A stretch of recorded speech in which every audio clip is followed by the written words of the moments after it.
Chapitre 13. Le genre. Il y a un genre en toute chose. Tout a ses principes masculins et féminins. Le genre se manifeste sur tous les plans. Le Kybalion.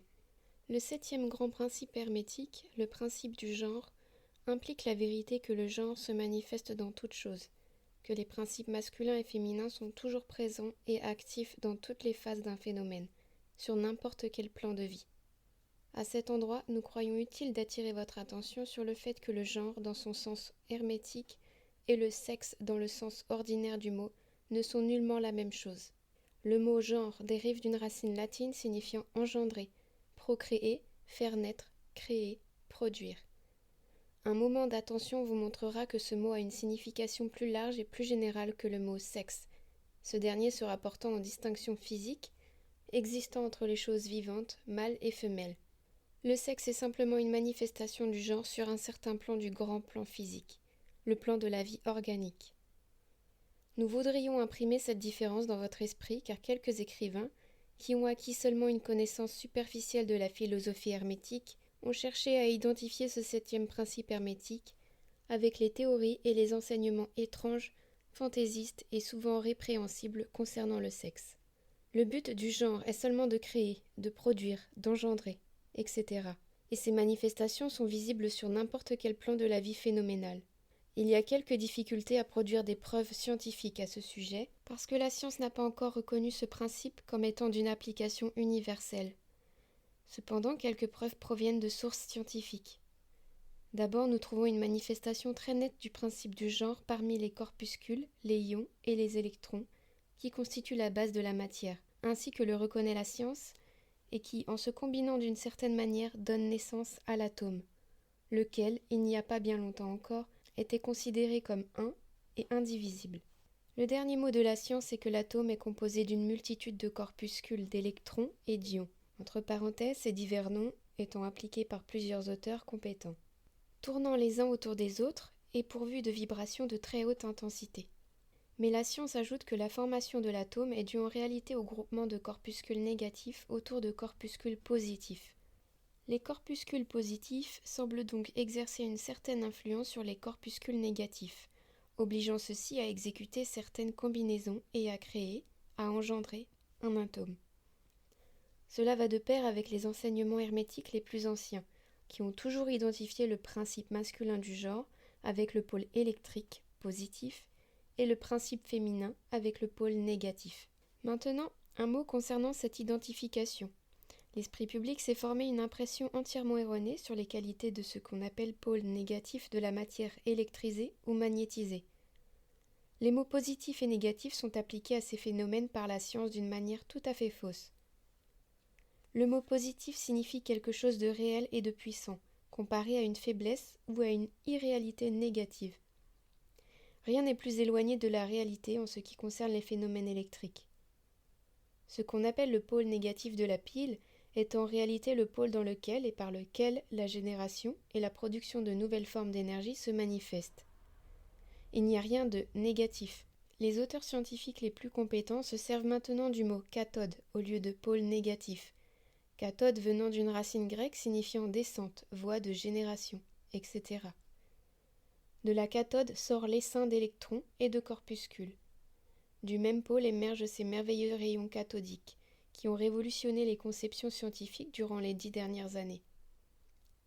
La cathode est la mère de tous les étranges phénomènes qui ont rendu inutiles les vieux ouvrages de physique et qui ont fait reléguer de nombreuses théories acceptées depuis longtemps dans le domaine de la spéculation scientifique. La cathode, ou pôle négatif, est le principe maternel des phénomènes électriques et des formes de matière les plus délicates connues de la science jusqu'à ce jour. Vous voyez donc que nous avons raison de refuser d'utiliser le mot négatif pour le sujet qui nous occupe et d'insister pour qu'on substitue à l'ancienne expression le mot féminin.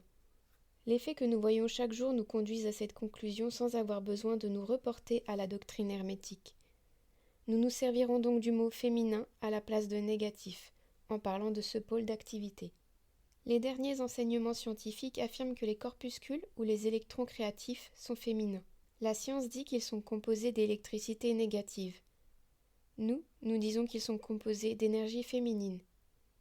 Un corpuscule féminin se détache, ou plus exactement quitte un corpuscule masculin, et entreprend une nouvelle carrière. Il recherche activement une union avec un corpuscule masculin, étant porté à cela par l'impulsion naturelle de créer des formes nouvelles de matière et d'énergie. Un auteur connu va plus loin encore et affirme qu'il cherche immédiatement cette conjugaison de sa propre volonté, etc. Ce détachement, cette union, constitue la base de la plus grande partie des activités du monde chimique. Quand le corpuscule féminin s'unit au corpuscule masculin, un certain processus commence. Les particules féminines se mettent à vibrer sous l'influence de l'énergie masculine et tournent avec rapidité autour des corpuscules masculins. Il en résulte la naissance d'un nouvel atome. Ce nouvel atome est donc en réalité composé d'électrons, ou corpuscules masculins et féminins. Mais quand l'union est accomplie, l'atome est une chose séparée possédant des propriétés spéciales et ne manifestant plus les propriétés de l'électricité libre. Le processus du détachement ou de la séparation des électrons féminins s'appelle ionisation.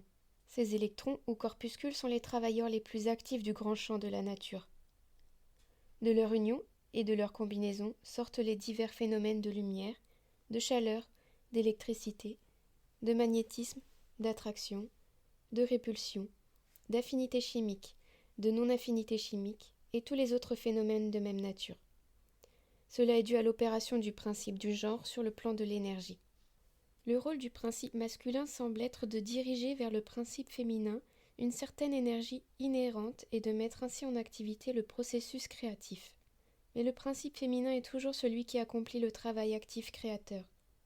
Il en est ainsi sur tous les plans. Et cependant, l'un ou l'autre principe isolé est incapable de créer sans l'assistance de l'autre. Dans quelque forme de vie, les deux principes sont combinés dans un même organisme. Tout dans le monde organique manifeste les deux genres. La forme masculine est toujours présente dans la forme féminine, et vice-versa. La doctrine hermétique insiste beaucoup sur l'opération des deux principes du genre dans la production et dans la manifestation des différentes formes d'énergie.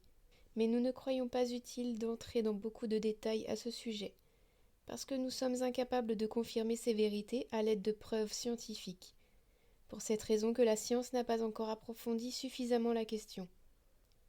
Mais l'exemple que nous avons donné de l'activité des électrons et des corpuscules vous montrera que la science est sur la bonne voie et vous donnera aussi une idée générale des premiers principes. Quelques éminents investigateurs scientifiques ont annoncé qu'ils croyaient que dans la formation du cristal, on devait trouver quelque chose correspondant à l'activité sexuelle. Ce nouveau fait montre bien dans quelle direction soufflent les vents de la science. Chaque année apportera de nouveaux faits qui viendront prouver l'exactitude du principe hermétique du genre. On s'apercevra que le genre opère et se manifeste constamment dans le champ de la matière inorganique et dans le champ de l'énergie et de la force. L'électricité est généralement considérée aujourd'hui comme le quelque chose dans lequel toutes les autres formes d'énergie semblent se fondre et se dissoudre. La théorie électrique de l'univers est la doctrine scientifique la plus moderne. Elle devient de plus en plus populaire et ceux qui l'acceptent deviennent de plus en plus nombreux. Il résulte de ce que nous avons dit que si nous sommes capables de découvrir dans les phénomènes électriques, même à la source de leur manifestation, l'évidence claire et nette de la présence du genre et de son activité, nous avons raison de vous demander de croire que la science finira par découvrir les preuves de l'existence dans tous les phénomènes universels de ce grand principe hermétique, le principe du genre. Il n'est pas utile de vous importuner avec les phénomènes si connus de l'attraction et de la répulsion des atomes, de l'affinité chimique, des amours et des haines, des particules atomiques, de l'attraction et de la cohésion entre les molécules de matière. Ces faits sont trop connus pour nécessiter de notre part des commentaires étendus. Mais vous êtes-vous jamais douté que tous ces faits étaient des manifestations du principe du genre ? N'avez-vous jamais pensé que ces phénomènes étaient symétriques aux phénomènes des électrons et des corpuscules ? Vous avez sans doute souvent constaté la modération de la doctrine hermétique. Cependant, elle affirme que même la loi de la gravitation, cette étrange attraction par laquelle toutes les particules et tous les corps de matière tendent dans l'univers les uns vers les autres, est aussi une manifestation du principe du genre. Dans ce cas, il opère en attirant les énergies masculines vers les énergies féminines, et vice-versa. Nous ne pouvons actuellement vous donner des preuves scientifiques de ce fait, mais examinez les phénomènes dans la lumière que la doctrine hermétique répand sur le sujet. Et voyez si vous n'avez pas une hypothèse incomparablement meilleure que n'importe quelle autre, fournie par la science physique. Essayez pour tous les phénomènes matériels et vous verrez le principe du genre toujours en évidence. Passons maintenant à l'étude de l'opération de ce principe sur le plan mental. De nombreux faits intéressants attendent d'être étudiés.